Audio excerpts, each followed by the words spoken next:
This is Optimal Living Daily, episode 2109, Retrograde, by Briana of YeMash.com. And I'm your narrator, Justin Malik, the guy that reads to you every single day of the year from the best blogs on the planet. And now today I have a post from Briana, so let's get right to it as we optimize your life. Retrograde, by Briana of YeMash.com. While I'm aware that planets going in and out of retrograde is something that's been happening before any of our time, without the internet growing up, I was way less informed about this process. You may now have that spiritual chick that you follow on Instagram who never forgets to remind her friends and followers that Mercury's in retrograde and we all should tread lightly. It is said that Mercury rules all kinds of communication and code. This can include speaking and listening, contracts, travel, negotiations, etc. While Mercury is in this supposed sleep state, it isn't wise to take on any endeavors ruled by it while it isn't fully awake to help us see it through to successful completion. With it ruling so much, there is a sense of offness in our day-to-day while this process is happening. I can't say if this wasn't true when I didn't know about it, but now that I'm fully aware and completely all in, I feel it in everything.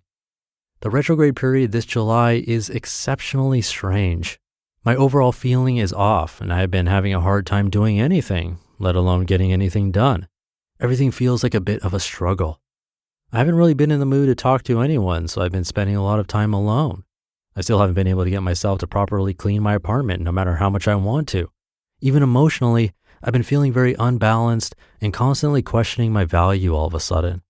My weekly therapy visits have started to shift to these really heavy dump sessions of all the negative shit I've been feeling, seemingly out of nowhere. I've been crying more than I have in a really long time, letting it all out in therapy and finding myself getting randomly choked up at the smallest things in my day-to-day.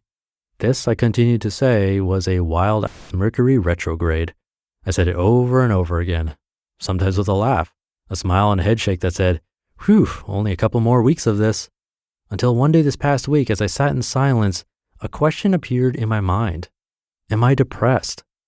I sat with the question and got curious about it. I wrote it down in my journal.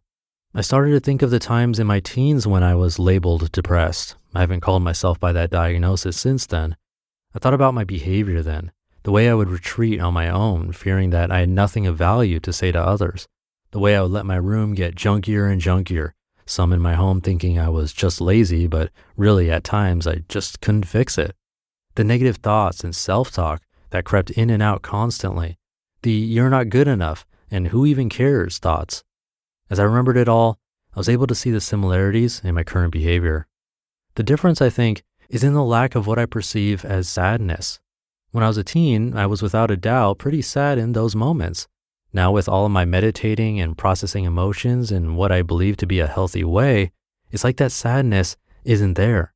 But in that silence, when I thought about myself as a teen, I did get a glimpse of some present sadness, just muted. Sadness like my anger that I don't give my attention to. I focus on joy. I stay busy and I keep my attention on living my life in a happy way. That's all I've done for a number of years. So in this space, what do I do with sadness, with potential depression, when I've separated myself so much from it? I decided that I've already learned exactly what I need from countless submissions to Mercury's retrograde period. During this time, those of us who are all in when it comes to this portion of astrology have a bit of a cheat code. We know when it's coming and what's coming with it.